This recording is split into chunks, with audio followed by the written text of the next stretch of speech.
Somebody could be misjudging you in the past.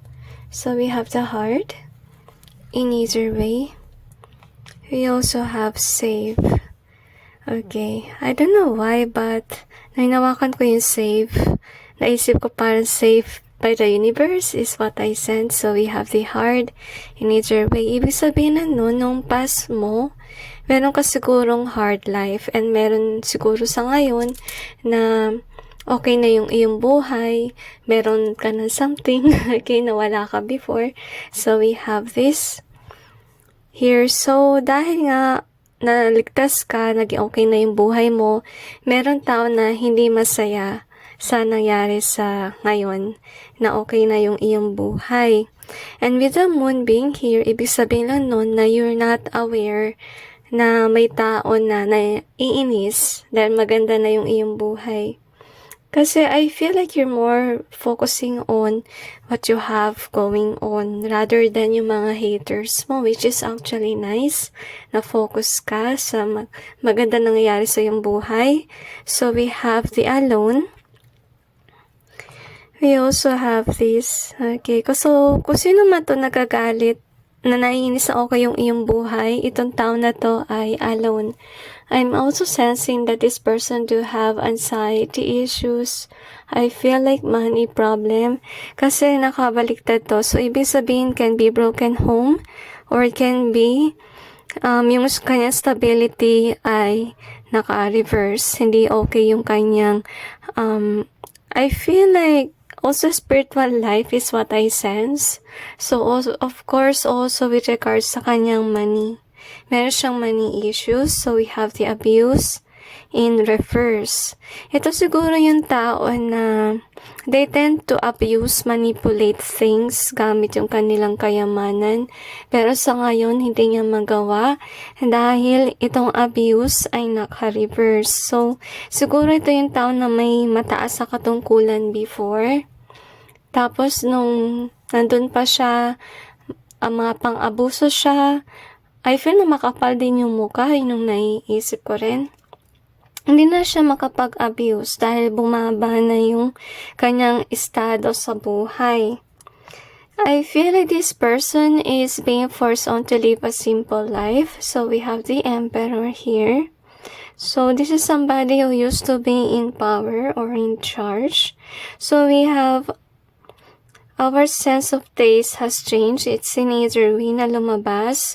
So, ibig sabihin lang nung talagang pinipilit siyang maging humble. Okay, kung dati, kanyang bilhin lahat, ngayon, hindi na. This person have to live a simple life. Honestly, habang nasa-sense ko itong tao na to, sumasakit yung aking throat. Ibig sabihin lang nun na hindi maganda yung kanyang pananalita. Kung magsabi man siya nakakasakit. Can be this person is also a liar or maybe this person used their words to abuse and manipulate others. So we have the cold here. We also have the mess. And we got sick. Okay, so dito siya parating guys na kasi siguro itong taon na to cold-hearted siya. Alright? May pagkamata pobre, yun yung nasa sense ko rin. Kaya siguro napagdaanan niya to for this person to change. Sa ngayon, miserable yung kanyang buhay. And this person has to seek God. Okay? So, napansin ko dito sa part na to, hindi ka iniligtas ka ng Panginoon sa taong ito. Okay, baka ganun yung nangyari. Hanggang ngayon nililitas ka pa rin ng Diyos kasi pinindaw niya itong mas taas na tao na to. I feel na nangyayari din to sa politiko. I don't know why I sense it. So, can be. So, okay. I kinda like feels kinda like a karma reading sa tao na mapagmataas. Napansin ko yun, yung reading na 2026, yung plano ng Diyos, or yung mangyari next year. Parang ito rin, pero in a sense, different yung parusa. Okay, kasi, yeah, Can be kasi we have the alone here. So, no wonder why this person is alone kasi yun nga, nawala lahat sa kanya, nawala yung kayamanan, nawala yung kanyang power, nag-alisan yung mga tao sa kanyang buhay. May mga tao kasing ganun na dumidikit sa'yo dahil mayaman ka, diba? So, yung mga taong ganyan nag-aalisan sa kanyang buhay. Okay, so kaya siya alone. Na nawala yung stability, nawala yung kanyang power. Okay, I feel na it may resonate sa mga manipulators. Alright?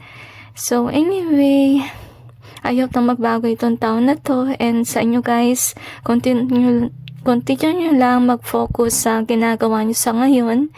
Kasi it helps you to avoid thinking about certain people na hater mo. Okay? So anyway, that's it with regards to today's message. I hope that this may give you some insight, and God bless all of you.